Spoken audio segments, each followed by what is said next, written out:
Right from before early access, VR has been a hot topic in IL-2 Korea.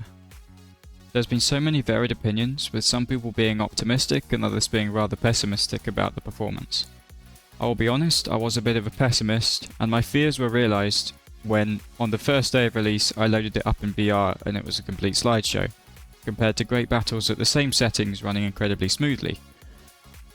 I'm not on my own, there has been other people with similar issues, but there has been so many varied opinions, with some people with supercomputers saying it runs smooth and others with the same supercomputers saying it's got such terrible performance that they're going back to great battles. The first video I did of IL-2 Korea, with my first impressions and gameplay, is a good example, with some people saying it runs smooth and others saying it runs terribly. There are clearly some big issues, since there is an entire thread in the IL-2 Discord titled VR Needs Optimization, with hundreds of messages from people proactively testing various settings with frame time graphs, to others simply saying that the performance is inadequate and that they need more. This prompted the developers to make an entire dev diary on how that they had spent so much time optimizing VR, and that the reason it was performing so badly is simply because VR headsets are outpacing the capabilities of current graphics cards.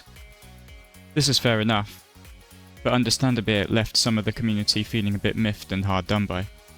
So with all that considered, and remembering that I tried VR when the game released and threw it back in the box, today I thought I would dust off the trusty Pimax and see, in update 0.003, we can extract any sort of smoothness from the game. Lastly, remembering that the game is early access, the full one releases next week, anything is subject to change, and hopefully for the better. Before I get into it, it's worth mentioning that I have a 9070 XT graphics card, which is about equivalent to a 5070 Ti or a 4080 Super. So I don't have a supercomputer, so hopefully that makes this video interesting to some who don't have the monster PCs with 4090s and 5090s and are concerned that they won't be able to run VR, because for them VR is the only way to enjoy the game. I don't want to bore you with my entire testing process, but I do want to dwell on a few things before we go to my the settings that I ended up with at the end, if any of you are interested. One thing that I was especially interested to test was the presets. So there are 4 options. There's low, balanced, high, ultra and VR optimized. Sorry, that's 5 options. And the ones I was mainly testing was low, high and VR optimized, since although the devs recommend VR optimized, a lot of people have found that VR optimized is actually worse performing than high preset. With my testing, what I found was actually high and VR optimized are both not good enough, and that I have to be on low, not even balanced, in order to have a smooth experience. Even with it on low, I still get stutters occasionally, and when flying low level over cities, the FPS tanks. But you'll find that every single VR user has that issue and it's beyond our control. Unless you want to lower your resolution in your VR to like 50%, in which case, why did you even bother buying your expensive headset in the first place? Having made the discovery that low preset was best, I just then went into the graphics and basically nuked everything to minimum, just to see how smooth that would be. I left a few things that I couldn't do without on, so I left on distant buildings and things like that. It's worth mentioning that having it on low preset does mean that it looks quite blurry sometimes when you're high up and looking into the distance, because it's not loading in the high-res textures. This is mitigated by putting your horizon draw distance to 70 and your landscape detail to ×2. It still looks a slight bit blurry, but it's a lot better than having draw distance at 40 and detail at normal. With these settings, it was pretty much stable. I couldn't really get it much more stable than that. I tried turning off 4K textures and on again, it didn't really make that much difference. One thing of note was that the VRAM usage seemed to increase with the length of the session, even though I'd sort of finish mission, restart the mission, that kind of thing. I would have to restart the game to bring the VRAM usage down again. So you can see here, before the restart I was at 15 GB of usage, and after I was only at 10. Although it was increasing slowly, but it took quite a while to get back to where it was before. That's enough yapping from me though. Obviously, I'm no dev, I'm no tech guy, In that regard, I don't really know what I'm doing, but those are my results from my testing, and I'll just show you the settings I used to get a smooth experience. Or smoothish. I mean, it's still stuttered low level. It's still, the FPS drops when you fire the guns at planes and damage things, but it's the best I could get while maintaining a degree of visual eye candy with my mid-range system. The cockpit still looks nice and crisp, and even if in the distance it looks slightly blurry, you do get used to it. And I'd much rather have the performance than the eye candy. Okay, so just briefly in the Pimax software, if you have a Pimax Crystal Light, I'd recommend copying directly and using my settings as a base. Otherwise, if you're using a different headset, then just do the equivalent of whatever my settings are as a base and work from there. So render quality 0.7, and then quad views is off because IL-2 doesn't support it. No upscaling because it looks too blurry, and then sharpness at 0.6 I found to be the sweet spot. And obviously if you don't have sharpness with your particular headset, then I'd recommend using the in-game sharpening. Don't lock it to half the refresh rate, it's too juddery. Colors, personal preference. Local dimming, not relevant. Field of view, I did try narrow mode, but it was so awful it felt like I was looking through a pair of toilet tubes, so I am not using that. I paid for the FOV, I'm going to use it. This hide the hidden area mask, I'm not sure if it helps performance or not, but it doesn't make the FOV any narrower. And then just in the general tab, make sure you're running Pimax OpenXR. Make sure that you are using 72Hz mode. But that's basically everything for the Pimax software, and now I'll just go into the game. These are the settings I'm using inside of IL-2 Korea. Graphics quality low. Full screen, doesn't matter. Upscaling disabled because it's blurry.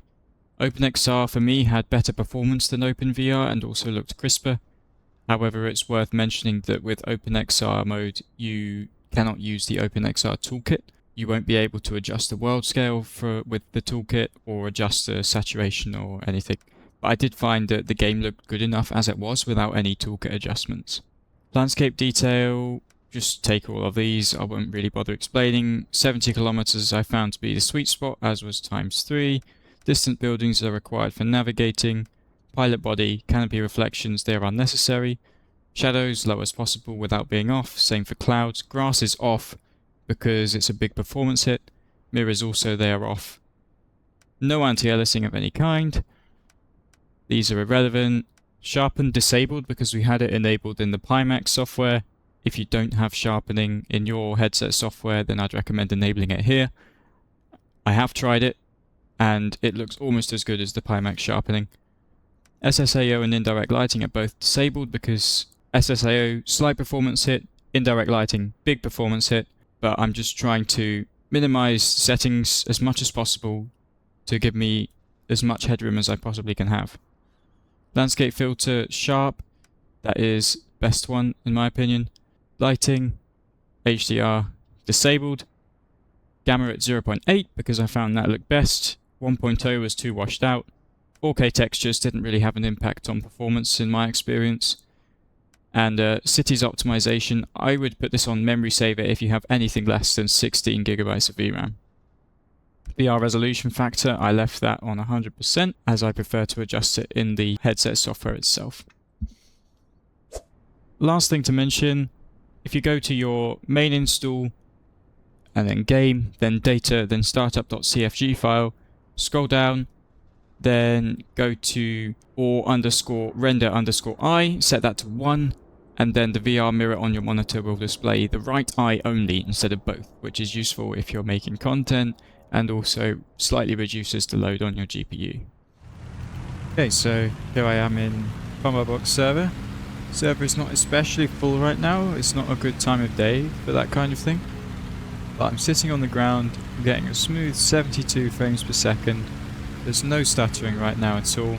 Obviously if some other units come into play there will probably be some stuttering. That is just the nature of where the game is at right now, unfortunately. Nobody is immune to it, whatever the system. But if we just go and take off and then fly along low level, we'll see what happens to the frame rate.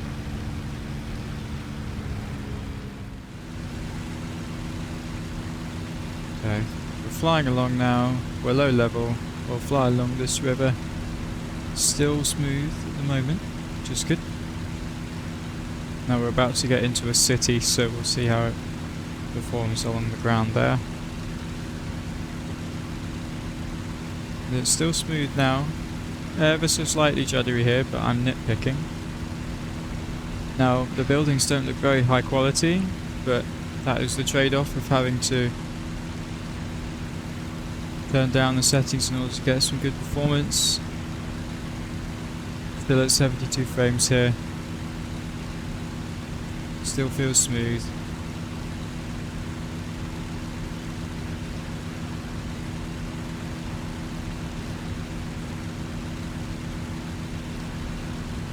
Still smooth. This is good. I like this. Now some of these textures are looking very low quality, but the thing is, when I'm fighting, hopefully I won't notice this. And hopefully when I'm fighting it'll still be the correct frame rate.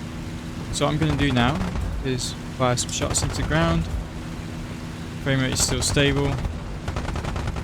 That is very good. That's perfect. Aerobatics. Looking good. This is... ooh, little stutter there. We went to 64 frames temporarily.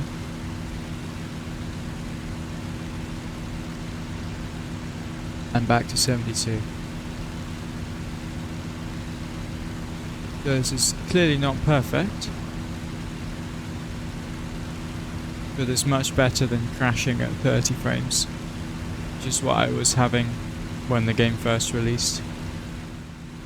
Now I know that this isn't a very good representation because the server is not particularly full, so let's get out of this and let's go and try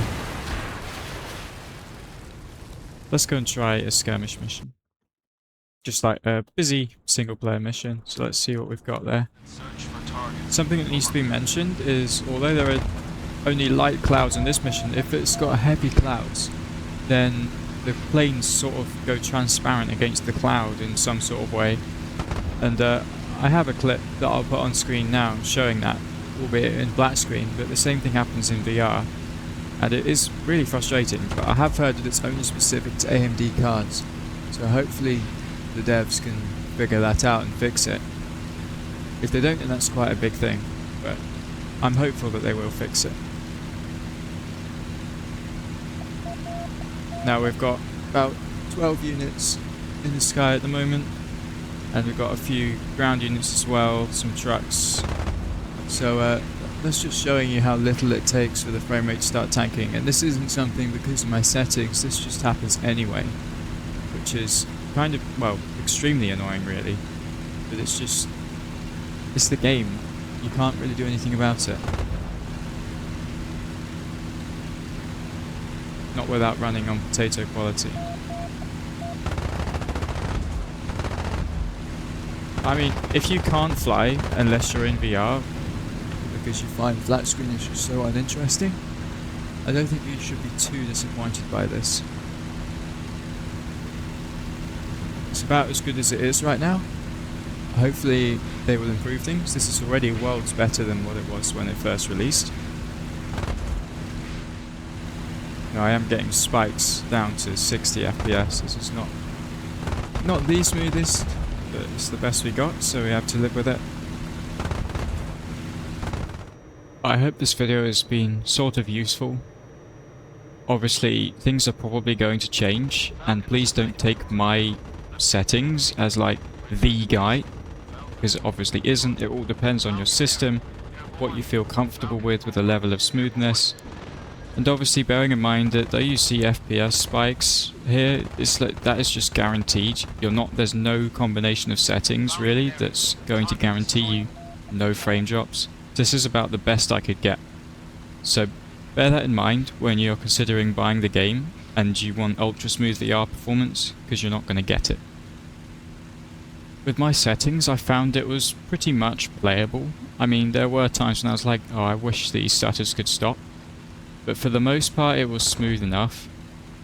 One thing that was interesting was just how the longer the session goes on, the more the VRAM is used up. I'm not entirely sure if that's normal, I'm no dev, but it seems like there could be optimizations there. And especially with the units, because the more units you put in a mission, that has a very big impact on how the game performs. Like, there's a vast impact between having one unit and 12 planes in the same scenario. It could be to do with textures, it could be to do with CPU processing, but I think it's mostly to do with textures because of how the GPU just maxes out when you're firing your guns and there's lots of planes around you. But anyway, that's enough yapping from me. Hope you enjoyed the video. If you have any questions, please feel free to leave them in the comments, because obviously I can't answer everything in this video, I don't know everything. But go ahead and ask in the comments if there's anything you feel like I've missed. Thanks for watching, and catch you later.